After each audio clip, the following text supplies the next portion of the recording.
Alright guys, welcome back to the channel.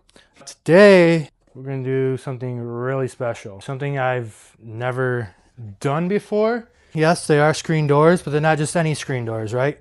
These are $1,600 screen doors, guys. I didn't even know that was possible to have such expensive screen doors. No, I did not build them. I am just finishing them for a customer. Customer had dropped 3 of these off for me to finish and varnish and just make sure that these cedar doors can withstand the 4 seasons here in Michigan. So I guess we can start by, these come from Montana.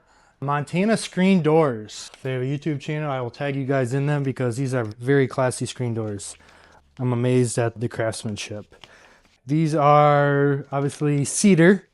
They do have a little smell to them. Not like an aromatic red cedar, but the customer didn't necessarily know what wood they were, but definitely you can tell it's definitely cedar.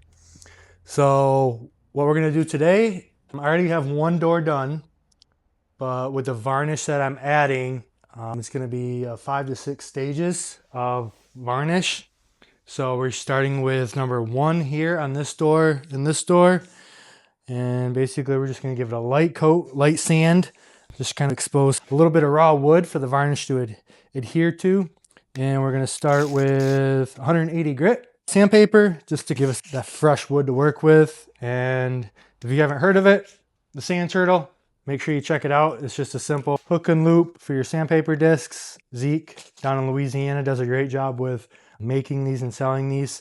So support a small business and go check out sand turtles and talk to Zeke. So basically just gonna slap on a hook and loop sandpaper.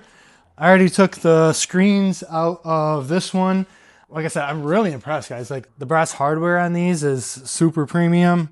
It's just nice screen, nice and tight. One day I will have these on a cottage in northern Michigan. But in the meantime, I am going to finish these for my customer. So let's get started. So like I said, we're gonna start with 80 grit, nice and easy, back and forth. There's a little bit of a dirt mark there, so make sure that comes off. But it's not a hard wood, guys, so it's very easy to dent and get imperfections in. So that's why we're going nice and slow, being very delicate. Also going with the wood grain, just because we're not trying to change the shape or the structure of the door at all. We're just trying to get some exposed wood, right? So up here you can see the wood grain goes this way. So we'll continue sanding with the wood grain. Very excited to see how the finished product will look, not only in my shop, but on the customer's cottage in northern Michigan. He's super excited. He just stopped in to check on them. Very happy. Also gave me some more work to do. And yes, I could create a jig where I put a screw in the end of each door, slide my sawhorses apart, and then basically just put a screw in each end. And then that way the door will be able to spin like a rotisserie chicken.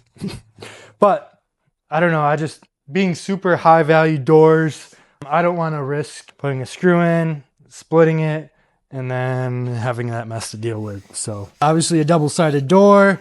The varnish I'm using is going to take, I think it says 6 to 8 hours in between coats. If it's longer than that, up to 12, you have to sand in between each coat. So I'm just going to play it safe and give each side of the door 10 to 12 hours and then just lightly sand like I'm doing now. Just because I just want to make sure that's fully dry, fully cured before adding the next coat. Because I don't want to be pushing around varnish, having it gunk up. And so, boom. And no, I'm not just going to put varnish on it. I'm going to vacuum this guy off real quick. So using a shop vac with a brush attachment on the end.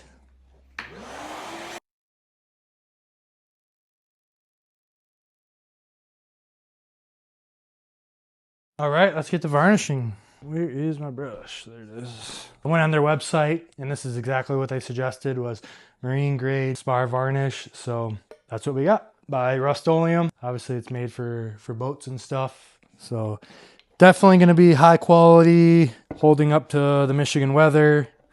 Obviously, because if you live in Michigan, you know what the weather's like. It can be sunny today, freezing tomorrow.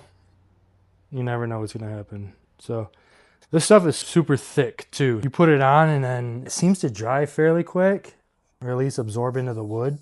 So doing small sections, making sure you get every spot, and then just doing longer strokes to make sure you blend all of that in and go with the wood grain.